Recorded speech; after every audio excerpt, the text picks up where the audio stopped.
And Buckingham Palace has confirmed that the new king will officially be known as King Charles III. It says the death of his mother is a moment of great sadness for the royal family. In a speech a few minutes after the Queen's death was announced, Prime Minister Liz Truss said her death leaves a great legacy. The crown passes, as it has done for more than 1,000 years, to our new monarch, our new head of state, His Majesty, King Charles III. With the King's family, we mourn the loss of his mother, and as we mourn, we must come together as a people to support him, to help him bear the awesome responsibility that he now carries for us all. We offer him our loyalty and devotion, just as his mother devoted so much to so many for so long. And with the passing of the second Elizabethan age, we usher in a new era in the magnificent history of our great country, exactly as Her Majesty would have wished, by saying the words, "God save the King." Well, let's bring in Mikey Ambrose, who is an ambassador of the Royal Family Charities and the Duke of Edinburgh Award. Thank you so much for joining us on the news tonight. First, let's get your reaction to what has happened. It's well, my heart is beating. There's a hole in my stomach, you could say, because it's such a tragedy, isn't it?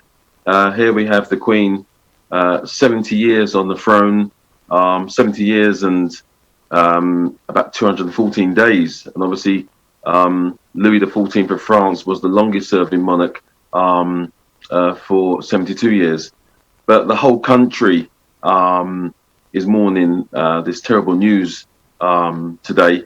I heard the news initially from a phone call and then obviously on television. And as you just mentioned, I am the ambassador for the Royal Family Charities, in particular the Duke of Edinburgh Awards, which was His Royal Highness Prince Philip, whereby young people can do bronze, silver and gold. And I am the presenter. I present those awards for the young people, and knew His Royal Highness Prince Philip reasonably well. But Her Majesty, unbelievable, isn't it? What a sad day it is for, not just for the United Kingdom, but for the whole of the world. This has been described very aptly as the end of an era and the beginning of another era. What her passing means for the monarchy? Recall that there's been this, recurrent debate about the relevance of the monarchy. With her passing now, what's going to happen? Of course, we do know that Prince Charles now is the King of England. Yes, well, that is a question that's was raised when she was alive. What would happen? Unfortunately, it happens to us all. We know that day is going to come, but we just don't want it to happen. And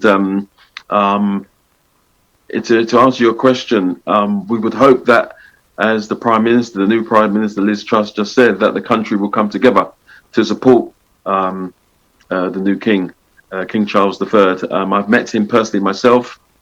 He is, of course, the founder of the Prince's Trust, which helps young people into work, and that's another charity that I support. I was very fortunate to meet the Queen. I've never met the Queen personally. I took my late mother to meet Prince Philip at the palace.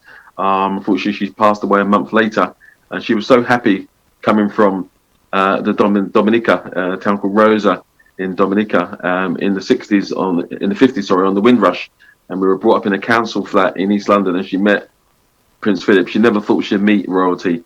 And I can remember when the Queen used to give her Queen's speech at 3 o'clock on Christmas Day.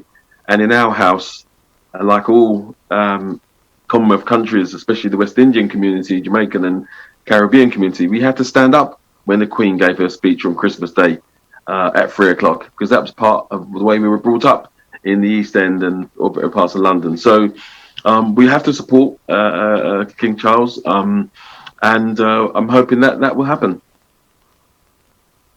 It wasn't her destined role from birth. to be the queen, but at the age of 10, change came, and she was the heir to the throne.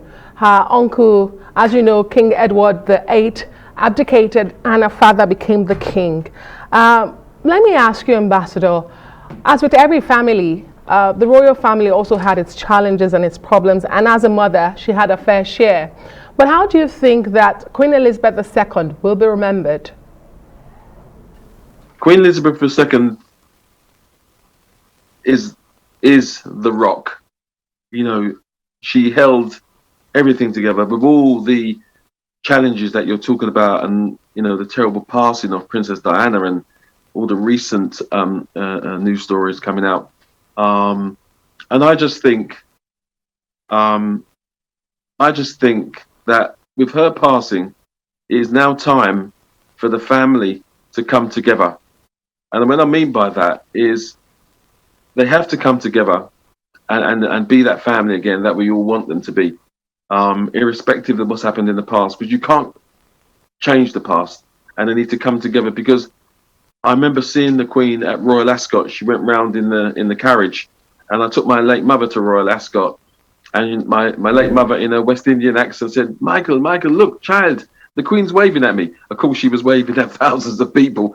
And when she came up the escalators, my mum, the smile on my late mother's face was unbelievable. You know, a young black woman, 23, coming to this country on the Windrush, and in the end meeting royalty. Because the Queen, of course, is head of the Commonwealth, and now it's Prince Charles, the new King Charles, the third. So, you know, now is the time to heal any rifts. If they can't come together now, when will they come together? This is a moment in history. This is an unbelievable day for the whole of the world. You know, the amount of countries she visited, the amount of people. She was the people's queen. She was the people's queen. I'm telling you that. I remember in the 70s, Jubilee year, 1977, she came to the East End. The flags were waving, street parties. Everyone was running to get a glimpse of the Queen. And it was just what an amazing woman. An inspiration to everybody. An amazing, a drive, passion. She gave it all. And that should be enough for, I think, the royal family now to come together and put anything behind them, and let's move forward now and continue this, because she's, you know, luckily, you know, she's seen her grandchildren. You know, what would they be thinking right now? And our hearts go out to them. So it's time now to come together. It's a sad day, and I'm wearing a red tie, because I could have wore the black tie, but I thought, you know what? It's a celebration of Her Majesty's life, and the Queen Mother as well, who passed, of course, and Prince Philip. It's a celebration, so we're mourning, but let's celebrate. And I'm wearing red today, not black. And all the people in your viewers, I'm talking to you from East London, opposite the Olympic Stadium, where we had the Olympics in 2012, because I'm one of the ambassadors. And it's just a sad day, but somehow we have to get through it. Obviously, the funeral, it's going to be a momentous few weeks. A long life marked by a sense of duty. It describes her reign, 70-year reign. Well, thank you very much, Mickey, there. You just saw moments ago live pictures from Buckingham Palace. As you could see there, yes, I mean, the towering statue there, and milling around there, so many people, and it's going to get larger and larger this way, you can be sure of that. We've seen this number grow since the announcement. I know we expected some news to come after her doctors did say there were concerns about her health. We just didn't know what exactly the message that was going to come after. But with the family members rushing to Balmoral in Scotland, some people had the notion that it was critical. Yeah, absolutely. You know, the Queen, especially when you think about, you know, or every other member of her family, the children especially, and the grandchildren, and you know, great-grandchildren, and great-grandchildren, absolutely, yes. at 96. Okay, well, let's quickly say goodbye and thank you very much to Mickey Ambrose, Ambassador to the Royal Family Charities, talking to us moments ago about the passing at 96 of the longest reigning monarch, Queen Elizabeth II. And already you have a king, the King Charles III, who's stepping in. That just tells you that there is no vacuum whatsoever. Can we begin to talk about the high points of her 70-year reign? Is it, how she took over at the age of 25 after hearing that news about the passing of her father, King George.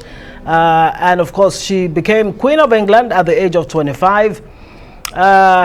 So much. She was actually in Africa, She was on the continent of Africa, yes, Kenya to be precise, when she got the sad news of her father's death. Again, some would say she wasn't destined at birth to be the queen. This was a role that came to her by surprise, by chance. She was only 10. She had a very normal life as a child, until she was age 10 when, her uncle, King Edward VIII, abdicated the role and her father had to step in as the king. What did she bring to this monarchy? It's a lot for a lot of Brits. She's the only monarch they've ever known for the vast majority of the British public. Absolutely. 70 years on the throne. Yes, indeed. I mean, and she went through the post-war. She took us through the post-war austerity, the transition from empire to Commonwealth, end of the Cold War, the UK's entry into the and of course withdrawal from the European Union, moments that marked her reign as a Queen of England.